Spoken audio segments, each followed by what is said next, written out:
When Benjamin Netanyahu returned to the office of Prime Minister of Israel, with the backing of some far-right coalition partners, he promised to overhaul the country's judicial system. Some in Israeli society feared that the planned legislation would cause untold damage to the democratic systems in the country and would open the door for the government to act unilaterally and without the permission of the parliament. The bill to change the judiciary passed its first reading in the Netanyahu-controlled Israeli parliament on February 21st. 63 בעד, 47 נגד, 0 נמנעים, בלי מחיאות כפיים. But on the streets, Israelis were already voicing their disapproval. Over the following months, the protests against the proposed law would grow in size and intensity, prompting an unprecedented showdown between the state and the citizens.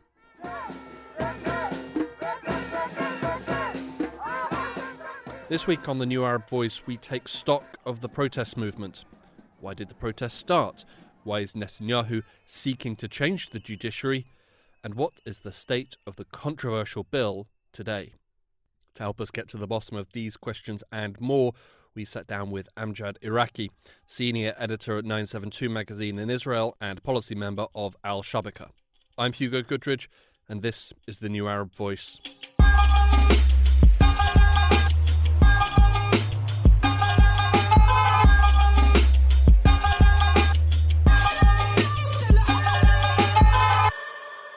Amjad, the protests we saw recently in Israel were massive. What would we say prompted the protests? Well, the protests pretty much began as soon as the government was officially sworn in late December. And the kind of, let's say, ostensible cause was the government's primary agenda of trying to overhaul the Israeli judiciary. So that meant a series of different kind of bills and suggested laws to basically extend political power over the decision-making around who sits in the courts, over the power of the courts to decide on Knesset legislation, also kind of the not just at the Supreme Court, but also at the lower levels of the judiciary. And this was sort of the kind of main flagship agenda of these protests, saying that this was really an entry point for this far-right government led by Benjamin Netanyahu to assert much more authoritarian control over the state, to remove checks and balances, and to remove these institutions that are regarded as fundamental to Israeli democracy. Now, this is, of course, a flagship agenda, but it's really very much kind of a microcosm or entry point for a lot of other causes and grievances that a lot of Israeli society has towards this far-right government. So it's not just about the courts, it's about this kind of religious vision that the government is promoting. It is about this ability for the government to assert executive power regardless, and to kind of create Israel in its own image in a way that many, for example, secular liberal Zionists or more centrist Zionists don't appeal to. So this was kind of the thing that really galvanized a lot of people to come out into the streets, and it's only grown as the far right kind of really pulls ahead and pushes ahead with its agenda in the Knesset. As you say, these attempts to change the judicial system, or as he would say, reform the judicial system, have also been linked with his Netanyahu's ongoing personal problems with the judiciary. Perhaps you could briefly summarize what those personal problems are and how intrinsically linked are his personal problems with the judiciary and these more ideological attempts to change the judiciary. Yeah, I mean, it's no secret that Netanyahu has for several years now been under corruption charges on several kind of major cases. That trial is still kind of ongoing. For the prime minister, it's an agenda of like trying to influence and shape the court enough that will be able to get him off the hook on these corruption cases. And because Netanyahu is such a central figure in Israeli politics, the weight of his political authority has helped to really drive that issue to the forefront of his governments for quite a number of years. All that being said, even though this is the main thing that's really having him sort of push against this massive wave of protest, there is a massive system that stands behind him, that stands to gain from this assertion of political power over the courts. The Israeli right-wing camp for many, many years has really put the judiciary, and especially the Israeli Supreme Court, in its crosshairs to basically remove what they see as a kind of core obstacle to the Zionist rights agenda.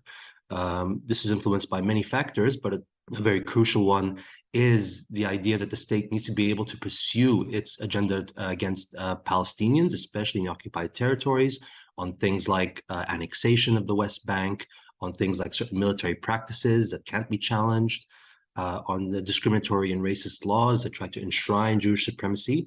And the Israeli right wants to do this, with the goal of ensuring that there is no ability for people to push back. And this is the pushback from Palestinians themselves, who've especially been using the Israeli courts to try to fight against and hold off these kind of plans, but also among Israelis who might also dissent or critique these issues. So there's this massive system that's really behind Netanyahu. Like, if it was just him alone, it wouldn't be enough. But the fact that there is this wider vision that's at hand, it is really what's helping to drive that. And the fact that this far right camp has this kind of rather comfortable majority right now in the Knesset, it means that it's able to really just push these through without real dissent in the Knesset. And the protests are the only thing that's really creating a bit of an opposing balance of power to try to stop that. Do you think that Netanyahu is, using the far right's ambitions for the courts for his own personal gain?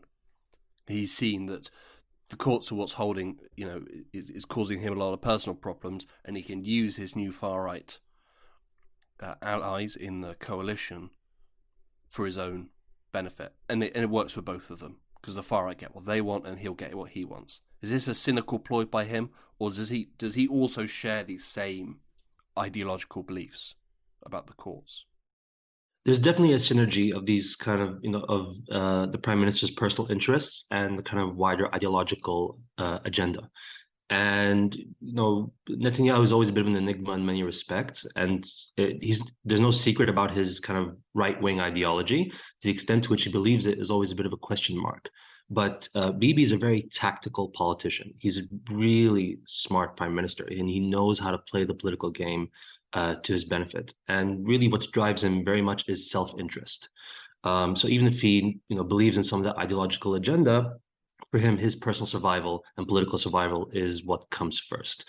In many ways, this is a marriage of convenience. I mean, I don't think Netanyahu necessarily wants to be in the current coalition that he has, because especially figures like Bezalel Smotrich and Itamar Ben-Gvir, for him, kind of cause him a lot of trouble.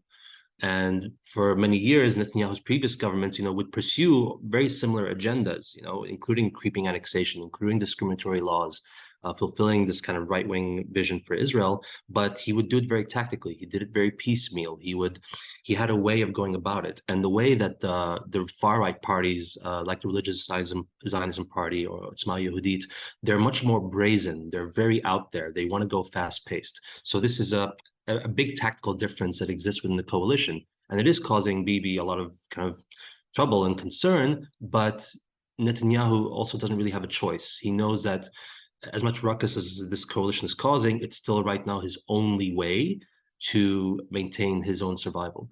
And this is the accumulation of the fact that he's alienated many of these previous right-wing partners. He even used to partner with centrist parties, and he alienated them as well. And so he's kind of hauled himself into this very far-right religious coalition.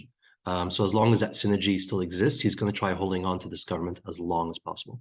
The response to these attempts to reform the judiciary was massive on the ground by the Israeli citizens. The protests were, I think, not unfair to say, unprecedented. The response from international governments was also pretty damning.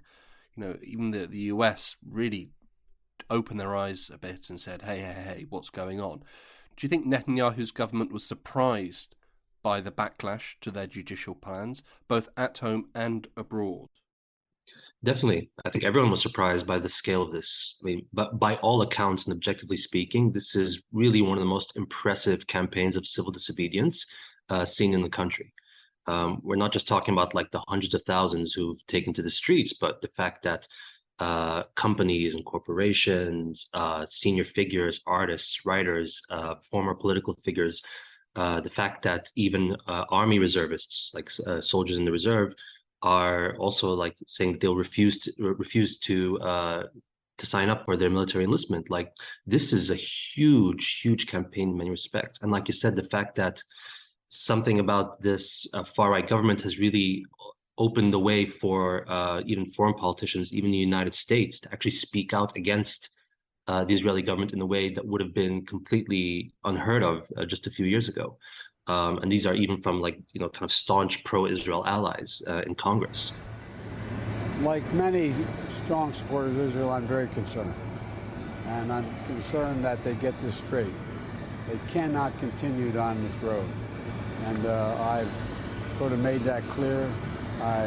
Hopefully the Prime Minister will act in a way that he can try to work out some genuine compromise, but that remains to be seen. It is quite extraordinary in that respect. The closest thing that this could be compared to was a mass protest movement in 2011, where Israelis also took to the streets regarding like social economic issues, social justice issues, but even that doesn't compare to what you're seeing today. And there are a lot of questions as to why, this has really kind of broken that glass ceiling in many ways. But it's still being kind of used and capitalized on. But one has to see now exactly how far that's going, precisely because judicial plans for the moment have been paused. But as I mentioned earlier, the fact that there are other issues that Israeli society still has grievances with this government, we'll have to see how much that still galvanizes them in the same way that it did before. We've already mentioned that the protests were massive, and they happened over multiple weekends, and only ever really seemed to grow from weekend to weekend. I think we need to fight now, because this is the money time. This is the zero moment that we should do everything we can to stop this rules. What was the atmosphere like at the protests? With all those people there, was everyone there for the same reason? And was everyone there hoping for the same outcome? Or was it more disparate? It certainly depends who you ask. I think for most of the Jewish Israelis who've been going to the protests, they all went for different issues. Like I said, the judiciary is a flagship, but there are a lot of other kind of core causes. And you see, even in the protests, there are kind of different camps or different sections. So you have kind of like a more like militaristic or like army reservist type camp. You have people who are focusing on economic issues. You have an anti-occupation camp, ranging from anti-Zionist to kind of Zionist leftists who see the occupation as a core issue. So you have all these different pieces, and so there's nothing particularly, at first glance, it almost seems like there's nothing really uniting them, but it's for them, they see this current government and this coalition as the core obstacle to all these different agendas. So they're not really all on the same page, not under discourse necessarily, but it's, again, this sort of tactical alliance to try to block this coalition, if not completely overthrow it. No matter how it takes, no matter what effort, no matter what sources we need, we'll fight for our life and for our children's life. And so when you talk to Jewish Israelis who are at this, they speak about their excitement. It is for them like a very defining moment. They're even talking about children kind of experiencing what it means to kind of be part of a mass movement. They're talking about what it means to be like an army reservist who also takes a stand. Like this is in the Jewish Israeli Zionist discourse. Now, when you look at, for example, Palestinian citizens of Israel, most of them are not coming to these protests for a whole host of reasons. Those who are going, and they're usually involved with certain activist groups that also partners with Jewish Israelis and tries to put a more like critical stance regarding equality and the end of the occupation.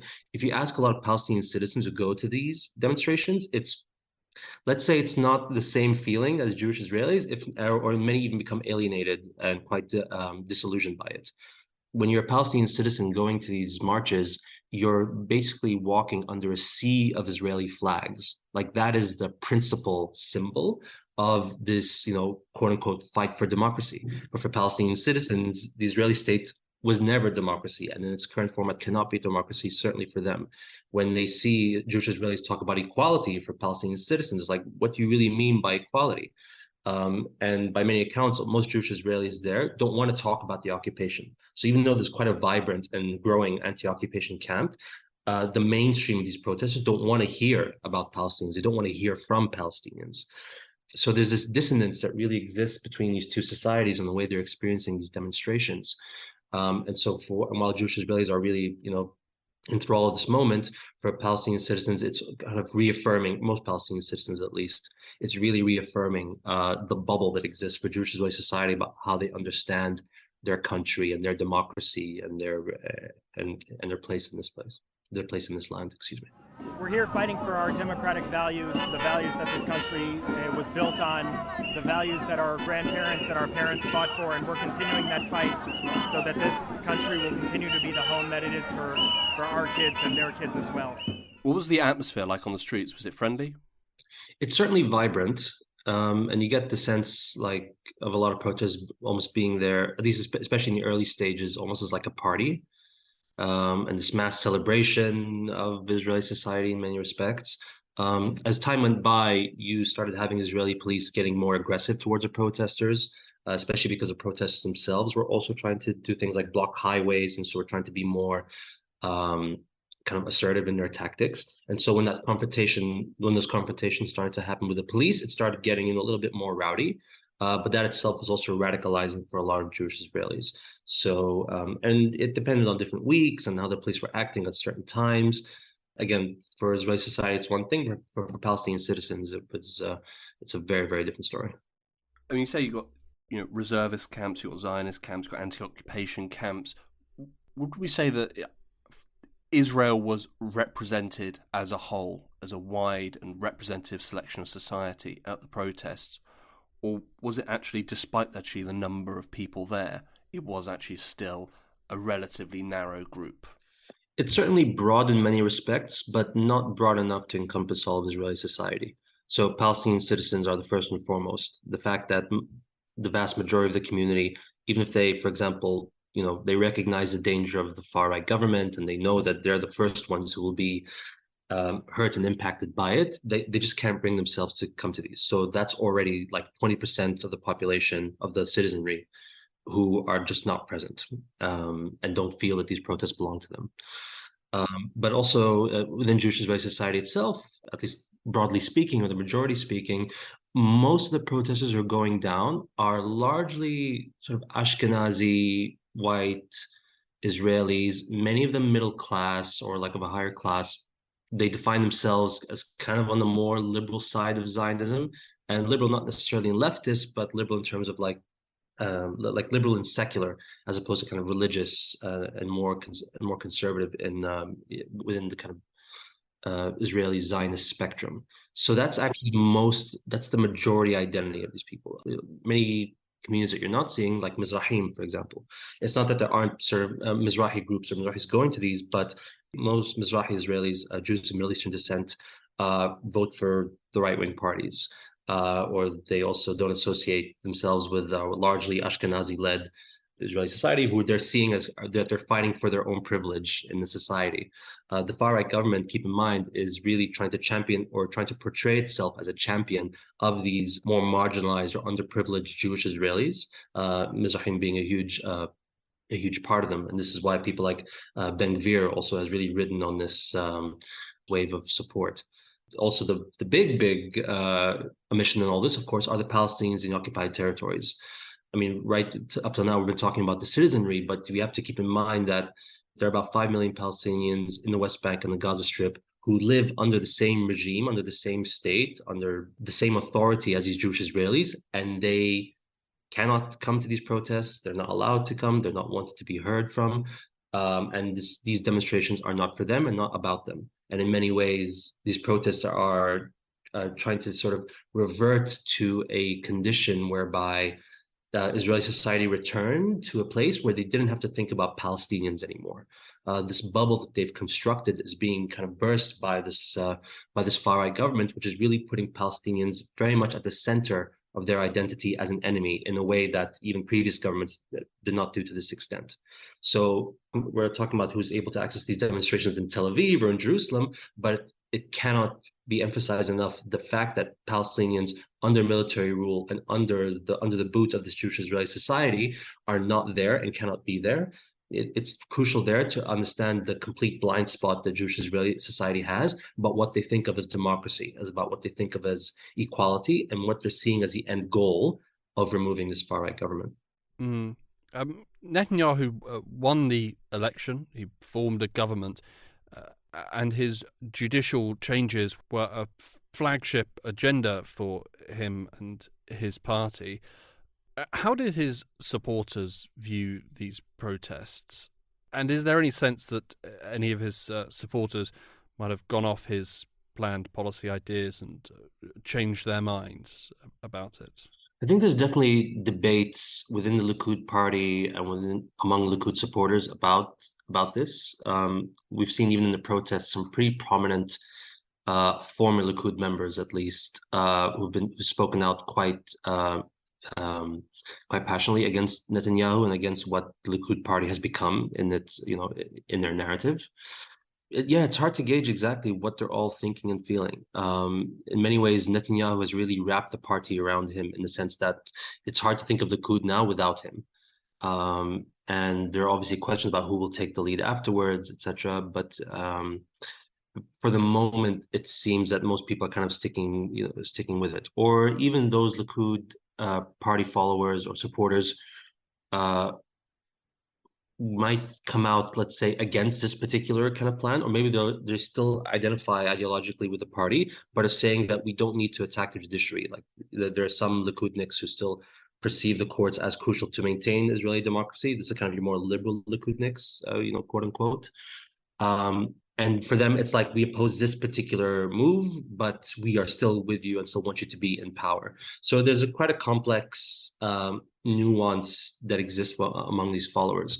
But again, for the moment, and I should also be added that, these protesters are by no means sort of like leftist or center leftist. While you have some in them, it's actually quite a kind of conservative mainstream movement. And that mainstream identifies as Zionist centrist, and there are even a lot of right wingers who are part of this. So it's quite a complex struggle, but it really also reflects the what's really been happening in Israeli politics over the past decade plus, whereby the debate in Israeli society and politics is not between right and left, but it's really a battle within the right-wing camp. And and there are differences in certain kind of nuances and principles and agendas and identities, especially around religion and secularism. But it is this battle within the right, and I include the Israeli centrists in this, to really determine how they want to run the state. And even if they agree on a lot of core ideological premises, it's more about almost like a tactical debate, more so than a real substantive question of where is Israeli politics really trying to lead to. And you see this within the Likud Party as well. Out of a sense of national responsibility, out of a will to prevent a rupture among our people, I have decided to pause the second and third readings of the bill in this session of the Knesset, in order to give time and reach that wide consensus. After weeks and weeks of protests, eventually Netanyahu did address the nation, and he said that they were suspending their attempts at judicial reform. What prompted this suspension? On one front, it was this accumulation of these demonstrations that were only growing, and this accumulation of for example, businesses and corporations starting to announce that they were going to divest or not kind of partake in certain Israeli economic activities in protest of the judicial reform. You started seeing a lot of kind of major financial institutions saying, or warning, that the Israeli economy was going to be hit severely, domestically and internationally, by this agenda. A critical piece of this was the army refusals that were happening by reservists. These weren't just combat troops. We're talking about intelligence units, and kind of most prominently also the Israeli Air Force. As the weeks went by, you started having more and more kind of elite squads and forces saying that we will not show up for duty, we will not show up for training. And this was really kind of bringing this movement up to a head. But the straw that broke the camel's back was on one day that the Israeli airports basically shut down its departures, and this was a combination of both the airport administration itself, which is also led by a prominent Likud supporter, but also the Histadrut, which is kind of like the major trade union here in Israel, which also kind of had been calling for strikes and was basically brought down the airport itself. And later on that day, that was when Netanyahu officially called off the legislation. So it really was this buildup of many things to the point that now there was this massive disruption had reached to the point where it was also going to affect literally air travel. And so this is really kind of brought it all to a head. But like I said, while this pause may have been inevitable just due to the massive amounts of pressure, it is also quite tactical. Like I mentioned, the fact that Ben-Gvir got his National Guard is like an example of how the coalition still gets other parts of its agenda out there.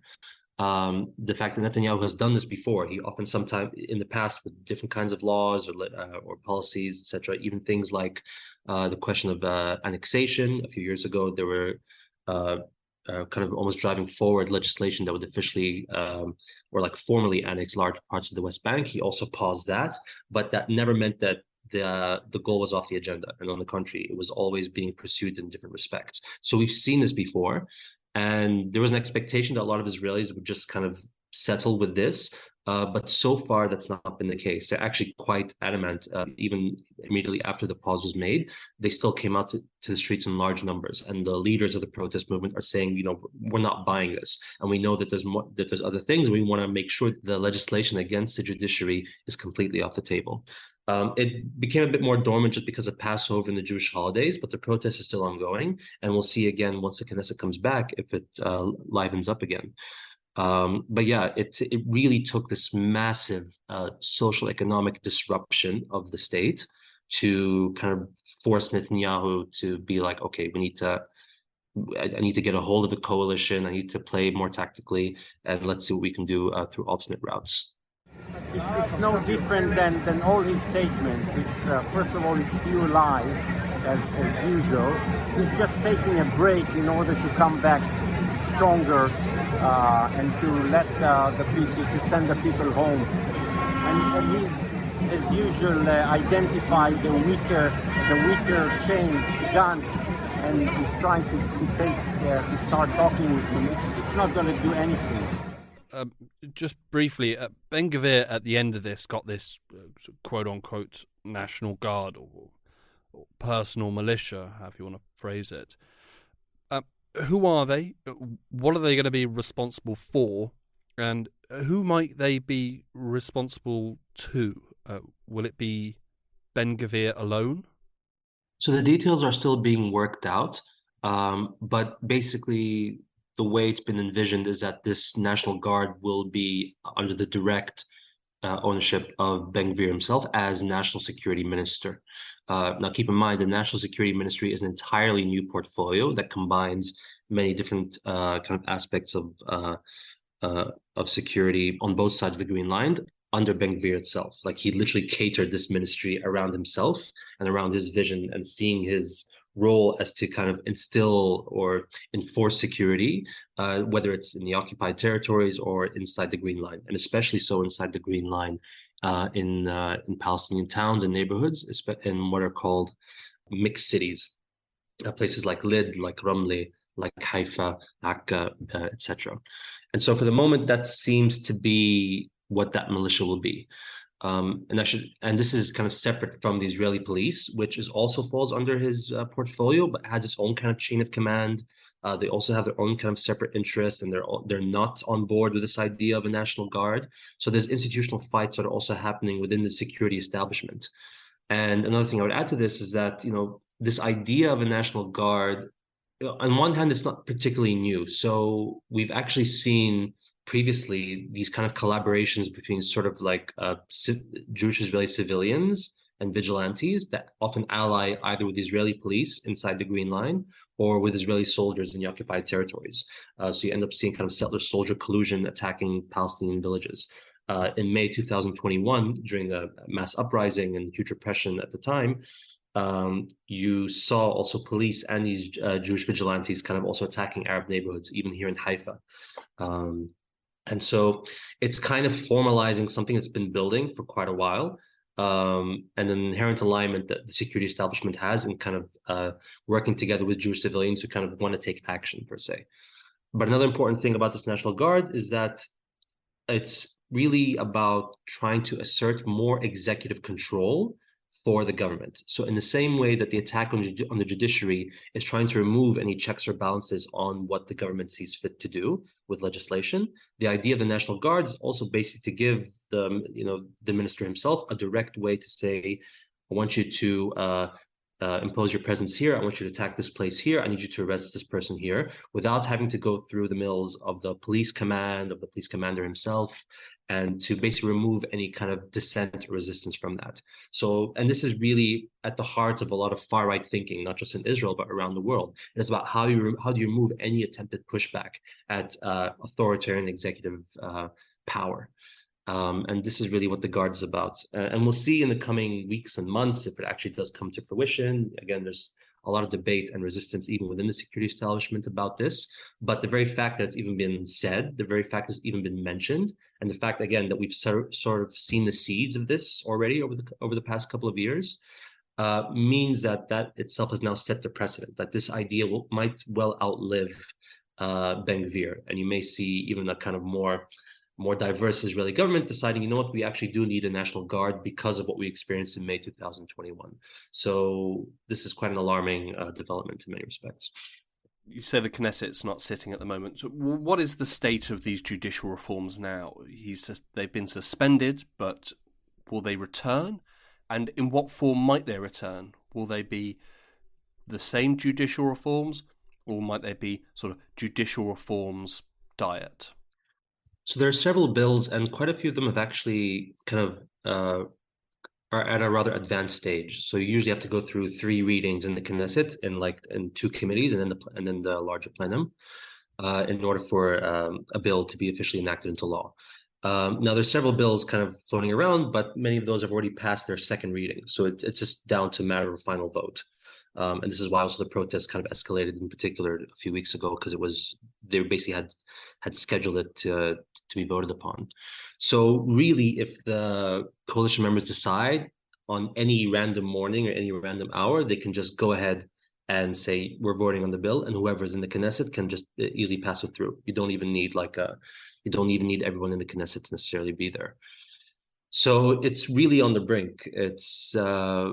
And the only thing now holding it down is the fact that Netanyahu says just keep it there. Like he's the only thing that's keeping this kind of frozen on the table. And again, there are other bills that are also kind of in the process. But what we'll likely see, and this is depending on the negotiations that happen within the coalition and how much the far right can be sort of catered to, is that they may end up saying, okay, we're gonna adjust a few parts of this bill, or maybe we'll break it up into different kinds of bills. Maybe we won't have it as legislation. Maybe we'll try a different kind of policy. This is another tactic that we've also seen in the past. We really don't know. And again, there's a strong tactical thinking within the coalition of what can best advance it. And they may end up saying that if the protests, for example, die down in a couple of weeks, like almost completely, then they'll just pass it very quickly.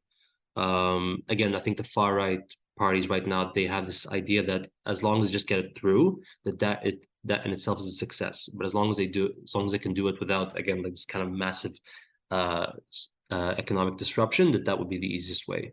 So they're waiting for the opportune time. And either way, as we're seeing the government kind of accumulate more and more authoritarian direct control, they might also find that, you know what, we don't have to spend much more of our energy on judiciary. We can keep doing these other things if people are still having their eyes on the courts. Again, time will tell what unfolds, but this is why the protest movement is trying its best to keep its eye on the ball and really trying to make it as difficult as possible for the coalition to get anything through. But we'll have to see how that turns out. I think Israel had 5 elections over the course of 4 years, seemed to come to an end with the most recent election of when Netanyahu returned to power. Could we say that Israel is going to be heading back to the polls again? It's always hard to tell. I mean, Israeli politics is infamous for its volatility and its instability. And it's surprising enough that the far-right government has kind of held up all these months, considering the massive opposition. But it's really hard to say. It has been interesting that in the past maybe 2-3 weeks, at least a lot of public polling has shown that like the Likud Party has sort of dipped quite quite a bit in its support, and other parties like Benny Gantz's party, who's a former army chief and kind of regarded as one of the main rivals of Netanyahu, that he actually had a huge bump up in the polls. So there's a sense that there's a kind of public shift, but again, these polls aren't necessarily, they're not fortune tellers, so we really don't know what's going on. And this is why also the people like Netanyahu, even though he knows that support even within his own following is decreasing, that just will make him more intent on trying to keep this coalition intact. So he will maybe give even more to the kind of more radical demands of his coalition partners. He's really in desperate survival mode. And it really comes down to how well he's able to kind of play all these different partners. And so, yeah, we really don't know if the coalition manages to break apart within a couple of months, or maybe the far-right coalition will surprise us and actually even last longer than a year or 2 years. But on the whole, it's hard to see anything particularly shifting. Part of why we've had so many consecutive elections over the past few years is that Israeli society, for the most part, is quite firm in where they stand, in their political ideas, in which political party they support. And like I said, this is really just a battle within the right-wing camp, and more about who can fulfill their goals in an easier way that doesn't disrupt or cause problems for Jewish Israeli society. For the moment, there isn't much to say that there'll be like a big recalibration. I mean, keep in mind that the opposition parties that are opposing the current government and the anti-judiciary agenda, they don't have the numbers to actually run a Knesset. And it's not just in terms of Jewish Israeli society, but the fact that many of the Jewish Israeli opposition parties, led like centrists like Yair Lapid or Benny Gantz, Avigdor Lieberman, they have no interest in partnering seriously with the Arab political parties in the Knesset, the ones that represent Palestinian citizens, which at the moment are Ra'am, which is the Islamist party that was in the previous government of change and is now in the opposition, and Hadash Ta'al, kind of like a communist liberal alliance led by Ayman Odeh and Ahmed Tibi. And for these the Jewish Israeli opposition parties, they don't see themselves as partners with these Arab politicians, which is rather stark. Like the two Arab parties have a lot of kind of core similarities, but they're, Ra'am was very willing to ally with right-wing parties in order to be in the government, and Hadash Ta'al is much more adamant against that. They're trying to create a center-left bloc, and both those political strategies are actually being rejected. When you see the meetings of the heads of the Jewish Israeli opposition parties, they don't invite Ayman Odeh or Ahmed Tibi or Mansour Abbas. And that's, in the Knesset, that's 10 seats at the moment. And that's not even mentioning Palestinian citizens who voted for a party that didn't cross the threshold, or, that didn't vote at all. And so just those numbers wise, they can't defeat Netanyahu. They can't get rid of this far-right government. And if they want to do so, they have to ally with members of that far-right coalition or with the Haredi parties, which have also really absorbed and aligned with a lot of these far-right ideas. So this is kind of, again, showing this contradiction of what the Israeli opposition conceives as real democracy and equality. Their conception of democracy does not really want to include Palestinian citizens. Their conception of equality cannot really dream of the idea that Arabs inside the state have full equal rights, and not just kind of a few economic budgets here, or like some better social economic infrastructure. They cannot engage with these Arab parties. They still see them as beyond the pale, and their ideas of full equality and anti-occupation as beyond the pale. So this is the kind of the dilemma that also these parties are facing, and really shows again the depths to which Israeli politics has really kind of ossified itself against Palestinians, even those inside the state. We'll see what an election what an election brings, and everything can also change, and different alliances always occur, and a lot of this again falls down to what happens with the Likud Party and Netanyahu. But for the moment, we are not seeing anything to really break this ice that has been with us for the past couple of years. Amjad Araki, thank you very much for all of that. That was fascinating stuff, and thank you for joining us. Thank you so much.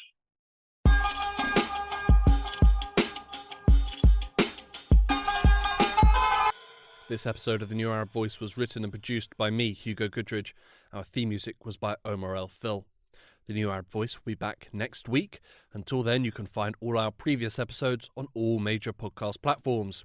You can also check out our Instagram page and Twitter account, both at The New Arab Voice, for additional content.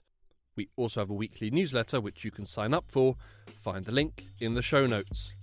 You can subscribe to the podcast so you never miss an episode, and you can also rate and review, which helps us spread the word. Don't forget to follow The New Arab on Facebook, Twitter and Instagram for all the latest news, analysis and opinion from the region.